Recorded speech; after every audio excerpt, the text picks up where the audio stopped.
All right, coming down to Nigeria now, West Africa, ahead of the 2023 elections in the country. Now, the Southern Governors Forum has reiterated their stance for the South to produce the next president of the country. Now, a communique issued at the end of their meeting yesterday, which held in Lagos, reaffirmed the forums of the 17 Southern Governors to the unity of the country. Now, the meeting was held 2 months ago after the governors met in Asaba of Delta State, where they actually declared a ban on open grazing in their state in a bid to provide a solution to the situation of the herdsmen attacks. Now, while speaking on behalf of the governors, Ondo State Governor, who is Rotimi Akeredolu, emphasized the commitment of the forum to the politics and equity and fairness, while re-emphasizing the need for a state police. All right, so the governors have met again, this time in Lagos, 2 months after they met in Asaba, and we can see, their communique from how it panned out yesterday. Now, to discuss some of these issues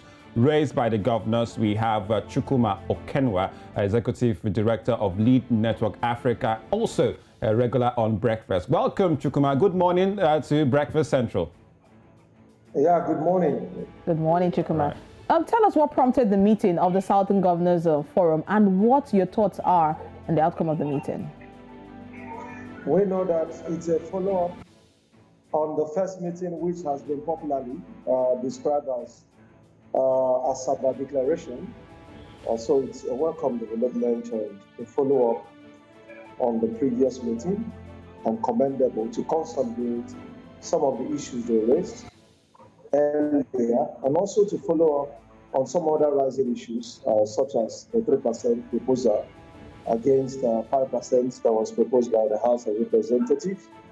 Also, like weighing into the rotational presidency, because from the body languages and some conversations going on there, it does appear that the North might hold stick to that particular position. And life is all about negotiation. And I must commend the Southern Governors for being proactive enough to initiate such conversations. So the meeting is commendable, and one that should be commendable by any mind that means well for Nigeria.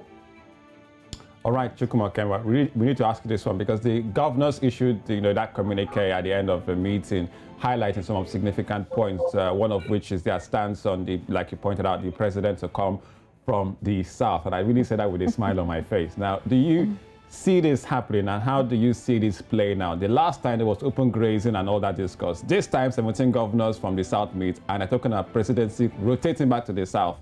How do you think this will really play out in Abuja and include the northern elites? Yeah, certainly. One of the things that has lacked over the time in the southern part of the country, its ability for them to put their acts together, to work together in oneness. And with unity, there is no limit to what can be achieved. Because the strategy of the northern elite has always been to ensure that you divide the southern part of the country by either assuring the southwest, maybe of vice presidency, or maybe towing the part of the southeast, just find a way to bring that disunity among them. But with a common front from the southern part of the country, I tell you, it is very, very possible, because, of course, Nigeria is made up of the southern protectorate and the northern protectorate. Visibly, the north has gone. It was rotated from the south to the north. And if the south is coming together and saying we are not settling for the second position in the nation, but for the top job, I tell you, it is possible to get that. Right. Now, looking at the famous or infamous PIB, the forum rejected the proposed 3% and supported the 5% share of the oil revenue to the host community as recommended by the House of Representatives. Now, where does this leave the PIB as we speak? Well, that's what that means, of course. We've also been expecting the House of Rep that have proposed 5%. To also go ahead and finalize that. And of course, before that happens, by the time we now have the bill passed by the House of Representatives, and we have the one from the Senate, when you join the two together, of course, the National Assembly will now sit together as one unit to finalize before transmitting to the president for the presidential asset. All right, Chukwuma, just before we let you go, now it's so what that means for us is that by the governors weighing in before they act effectively, that will mean well that bill. All right. In terms of moving the 3% to 5%, yes. Okay, so PIB bill was on the front burner yesterday. They talked about, and the communique talked about, the unity of Nigeria indisputable as one of the first in those issued from that communique. But you talked about the Asaba Declaration. Can we call this the Lagos Resolution? And will there be further congregation from the 17, in quotes, Southern governors going forward? Because this seems like some people in the South are seeing this as quite positive moves from the Southern-based governors. Very positive move.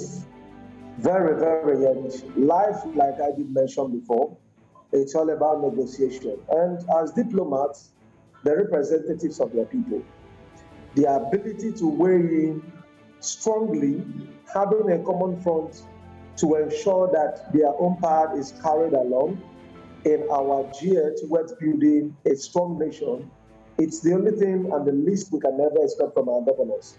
So I believe all of those meetings, are like United Nations described as, conference diplomacy. That is where issues are sorted out. That is where you come up with the best alternative to negotiated agreements. And with that, you can actually forge ahead. Right. Thank you so much, Chukwuma Okenwa, political analyst and the executive director, Lead Network Africa, for coming on Breakfast Central today. Thank you.